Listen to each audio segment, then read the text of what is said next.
ada rekayasa, dan itu tentu nggak akan menjadi pertimbangan hakim. Itu harapan saya dan pengalaman empirik saya. Jadi makanya saya percaya diri. Artinya sampai detik ini apapun yang ada di luaran, Pak Aris tetap yakin bahwa hakim akan memutuskan berdasarkan fakta yang ada. Ya.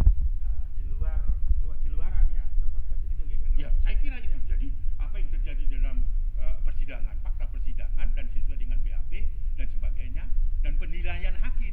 Karena ada dua, proses hukumnya tetap dia nilai, tetapi hati nuraninya, rasa keadilan kan akan muncul. Bisa saja, ya kan, dakwaan tuntutan maksimal 15 tahun, tapi bisa saja hakim berpendapat lain. Bisa lebih dari situ. Karena apa? Karena pelakunya itu adalah tutor, ya. Pelakunya itu adalah guru di situ, ya toh, yang memberikan arahan-arahan supaya murid-muridnya itu menjadi entrepreneur yang baik, lalu membuat janji-janji palsu, kebohongan dan sebagainya. Nah, itu bisa menjadi pertimbangan hakim untuk memutus sepertiga dari pidana pokoknya. Nah, itu hanya di hakim. Saya percaya itu karena saya menganggap hakim pasti profesional. Apalagi sidangnya itu kan lama, nggak sebentar. Jadi itu artinya ada pemeriksaan dan sebagainya. Saya kira itu harapan saya. Kami tidak berhenti dengan Pak Kayat, itu ada juga yang sudah saat ini terlapor, ya, Saudara Julianto, karena sudah olah TKP itu eksploitasi ekonomi, ya, karena terjadi eksploitasi ekonomi yang sudah diadukan dan itu menjadi terlapor saat posisinya, ya, gitu ya. Lalu berikutnya akan melakukan pelaporan tentang eksploitasi ekonomi fisik, ya, karena ada juga bukti-bukti pemukulan yang dilakukan saudara Julianto, dan itu juga akan dilaporkan. Jadi tidak berhenti itu. Yang berikut tentu, ya, saya akan mempertimbangkan, ya, bahwa jangan-jangan ini ya, tuduhan penistaan agama itu kan serius, ya. Jangan digunakan oleh Julianto itu sebagai alat untuk menghindari dari apa yang sedang mereka hadapi di dalam putusan besok. Itu ada beberapa dan itu akan beruntun. Dan berikutnya, Mas, ya, berikutnya nanti dalam peristiwa ini juga sudah ada 3 orang yang melaporkan ke Komnas Perlindungan Anak kejadian kejahatan seksual yang sama, tetapi korbannya berbeda. Pelakunya satu. Nah, ini juga kita akan lakukan. Tentunya Komnas Perlindungan Anak tidak berhenti untuk membela korban sampai dimanapun, apapun resikonya, kecuali dunia ini runtuh. Itulah tekad saya. Maka saya beranikan diri, yakin diri besok saya hadir. Maka siap apapun keputusannya. Karena tentu ini kan ada peluang untuk melakukan upaya hukum lain. Ya, saya kira itu. Jangan mereka panik, ya, panik macam-macam. Sampai saya itu wanted loh, yang saya katakan setiap hari saya sidang di situ, setiap minggu, ya. Iya. Kalau wanted kan saya sudah ditangkap aja. Tapi dipasang. Saya tertawa aja, alangkah senangnya kalau poster itu dijejer ke pengadilan sampai ke alun-alun Kota Malang. Itu supaya menunjukkan bahwa memang benar Julianto pelaku kejahatan seksual. Saya terkenal, itu Aris. Nah, kalau saya wanted besok saya bisa ditangkap kan oleh Pak Kapolres.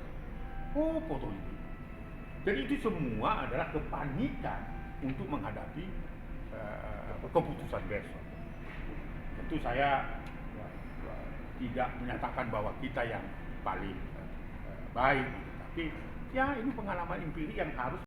Saya berharap apa yang menjadi jurisprudensi di kasusnya Heri Irawan, salah satu pemimpin Ponpes yang mengeksploitasi anak-anak di sana, ya, selain eksploitasi ekonomi tapi eksploitasi sosial sampai korbannya 13 dan melahirkan anak juga dari korban-korbannya. Juga saya kira sekarang sedang proses di Jombang, ya, di Ponpes mana itu Sidik, ya, yang saat ini proses, dan itu juga kan ancamannya juga adalah kejahatan seksual. Walaupun itu selalu polemik, ya, bahwa itu masih anak atau tidak, orang dewasa atau tidak, yang anaknya sudah mencapai dan sebagainya. Bukan itu substansi persoalannya, apakah terjadi kejahatan seksual baik itu kepada anak-anak atau perempuan, kan itu. Nah itu juga bisa terjadi. Di Bogor, di Depok juga ada 11 santri menjadi korban. Bukan saja di pondok-pondok pesantren, tetapi di panti-panti asuhan. Saya sudah baru mendapatkan laporan di Bolang Mongondo ya, seorang pendeta pengelola panti melakukan perbudakan seks ya, itu didukung oleh istrinya. Termasuk di Indramayu juga saya dapat berita. Yang terakhir di Alor ya, seorang pendeta. Jadi artinya Pak, ya, seperti yang saya katakan itu bisa menjadi jurisprudensi. Yang terakhir saya ikut berjuang dan lawyernya membela Julianto juga salah satu lawyernya itu kasusnya Hani yang ada di Pengadilan Negeri Surabaya, seorang pendeta yang hampir kasusnya sama karena itu dilakukan 10 tahun terus berturut-turut dan ketahuan ketika anak ini mau minta diberkati oleh pendeta itu karena ingin menikah. Akhirnya terbongkar bahwa kejahatan seksual itu 10 tahun yang lalu tapi bisa diadili dan bisa dihukum. Kenapa Julianto nggak bisa? Itu loh argumennya Kak, padahal lawyernya itu sama dengan lawyernya Julianto. Itu dihukum mas. Dia dihukum 9 tahun, kemudian mereka banding ya, lawyernya itu, Jeffrey itu ya, saya ketemu di itu, dia melakukan banding malah dihukum 12 tahun. Ada jurisprudensi. Jadi sekali lagi ini lawyer yang dipimpin oleh saudara pengacara lansia ini sudah 4 kali berhadapan saya. Jadi dia bohong sekali gak kenal saya. Kasus Angelin misalnya 1 tahun saya berhadapan terus. Saya membela korban yang meninggal dunia itu, dia membela ibu tirinya. Kalah juga mas. Dia naik banding 20 tahun. Naik banding saya umur hidup sekarang. Yang si Hani juga, saudara Jeffrey itu kan bagian dari Hotma Sitompul juga kan gitu. Nah ada juga satu yayasan di Tangerang Selatan itu dihukum 9 tahun ya kan? Nah ini saya percaya akan dihukum. Saya nggak tahu kapan hukumannya berapa. Bukan soal 1 tahun, 2 tahun, 12 tahun, 15 tahun, tetapi peristiwa itu terjadi enggak? Saudara Julianto harus menghadapi hukumannya kalau majelis hakim memutus. Ini semua sama bilang saya enggak. Si lansia itu kenal baik sama saya. Ini kasus besar. Sampai menghadapi mau putusan pengadilan aja merekonstruksi, bayangkan Denny Darko podcast itu kan korban-korban itu kan di bawah perlindungan LPSK, nggak boleh dibongkar itu. Dia mengeksploitasi salah seorang yang katanya dulu ikut grup itu dan ditipu dan cuma dihanati dan sebagainya. Itu disertakan untuk investigasi ke tempat tinggal korban. Nggak boleh mas.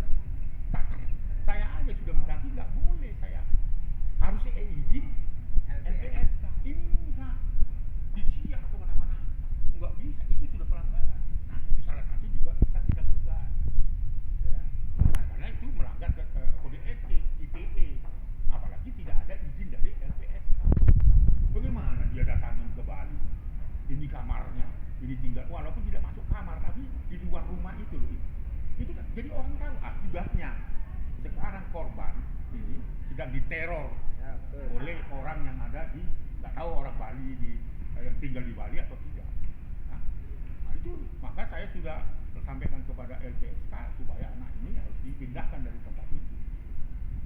Jadi upaya-upaya itu dia lakukan. Nah yakinlah mas kalau itu semua hoax dengan kepalsuan.